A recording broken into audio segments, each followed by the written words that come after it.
Good morning from Rita's Roost and the Quilted Chicken Farm. It's still early in the morning here, but I'm over in my dining room area of my house, and my dining area, and my kitchen is over right across over there. And early this morning I made my husband breakfast, and he sat there at the counter and eat because you can't eat on my dining room table when I'm sewing on it.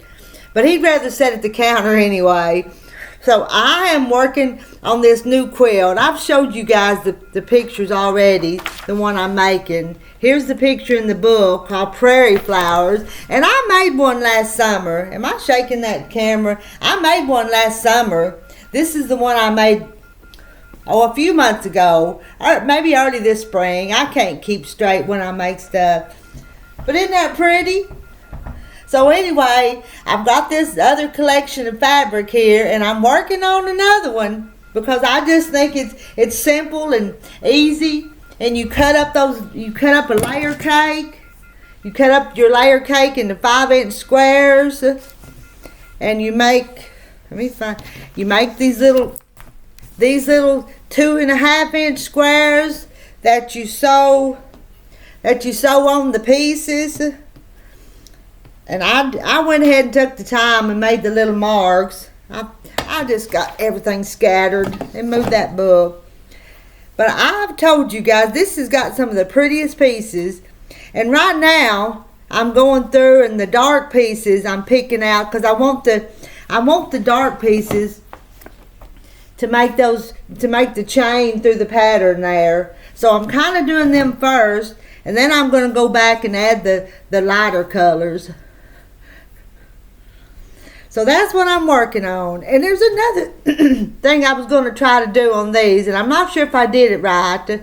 But you have to snowball these corners on this one's this way. Let me show you these others. Let me grab some from up here.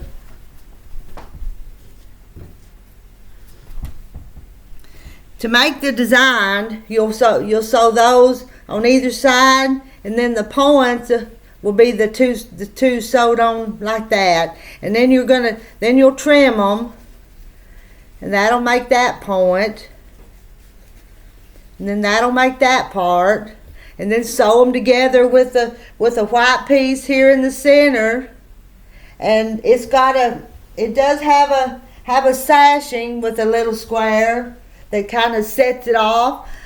I just think it's a pretty little project. But what I was going to tell you is I think that you can't see. I've only sewed one line of stitching, but I think I'm going to take the time and go back and make another line of stitching and cut between it. And then I'll have just a little teeny one when I cut that off. If I had some good scissors in here, I'd do that. But that's my plan.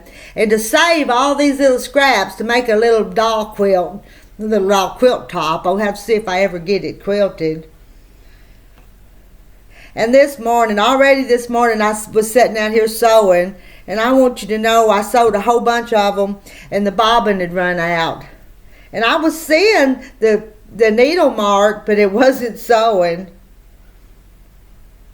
And this is my second little featherweight I bought. This one I'm calling Maybelline Michelle. That's going to be her name.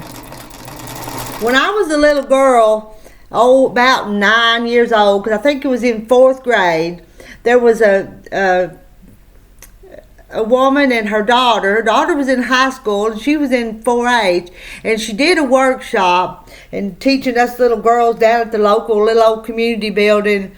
We're going back over 50 years ago. But the lady's name was Maybelline. And so she kind of taught us to sew. She's like a grandmotherly figure almost. But she taught us how to sew a little apron and stuff down at that community building. So I've decided this machine's going to be Maybelline. Sews good, don't she?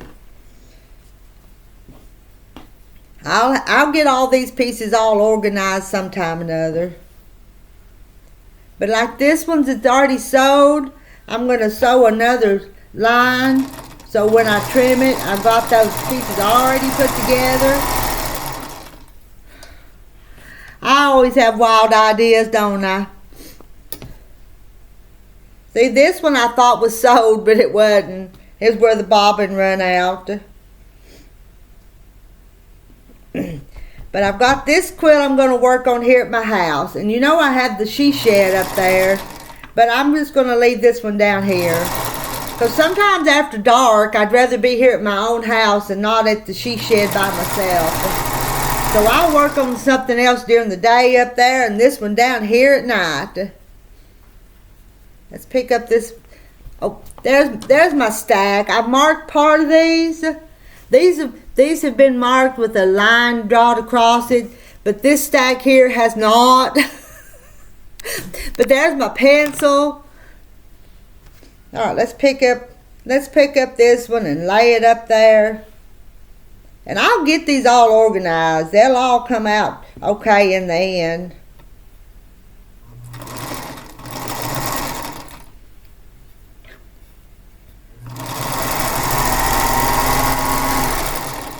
Don't she sound good? I think she sounds good for an old gal.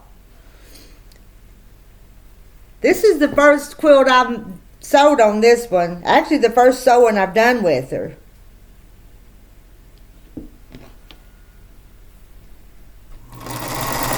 I haven't trimmed these off yet. You know why? Because if I trim them off, I've tucked my iron and my iron board up to the she shed. So what does Rita do? Rita needs another iron and iron board so she can work down here. But the quilting machine's up there, and I've showed you guys that place. There's a lot of activity goes on up there too. But if I'm going to feed my husband, sometimes I got to be in this house. Now this is one of the light colored ones. I'm going to sew this one a little different. We're going to try it from, I'm going to put one up there, right in the corner, and I've got my diagonal pencil mark. See if I can, and then I'm going to put another one up there and just come down the opposite way. Turn it. I know you can't see what I'm doing, but I'm just trying to motivate you guys to figure out what you want to sew on. I know some of you like to make quilts and you make beautiful ones, and some of you are learning and just want to make one, and you will someday. I'm sure of it.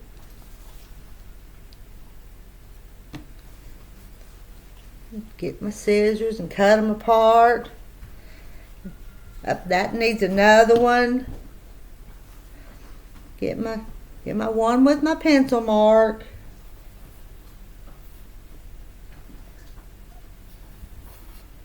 You know, to me, this is relaxing, even with all this stuff cluttered around here. To me, I just enjoy doing it. And I'll figure out the mess as I go along. Now I've got to figure out how many I sewed that I didn't have a bobbin. I think those all have, that one don't. That don't. But I am just absolutely loving this fabric collection. I think Rosewood Lane was what it was called. And it sure is pretty. And I'm not just a real fan of the black dark colors, but these are just kind of pretty with those roses mixed in. Then you got the pretty greens to go with it. The red that coordinates. Those are pretty. They just all go together so pretty. I love fabrics. What can I say? That one's a pretty one. Well, they're all pretty. Look at this one. See, that's a little butterfly if you can see it. All right, I'm going to sew some. I think my granddaughter's coming to spend the day with me today, so I don't know how much we'll get done. Reckon she'll help me a little bit? She may and she may not. We'll think of something to do. All right, that's my video this morning. I'm gonna do Rita stuff today. Talk to y'all later. Love you. Bye.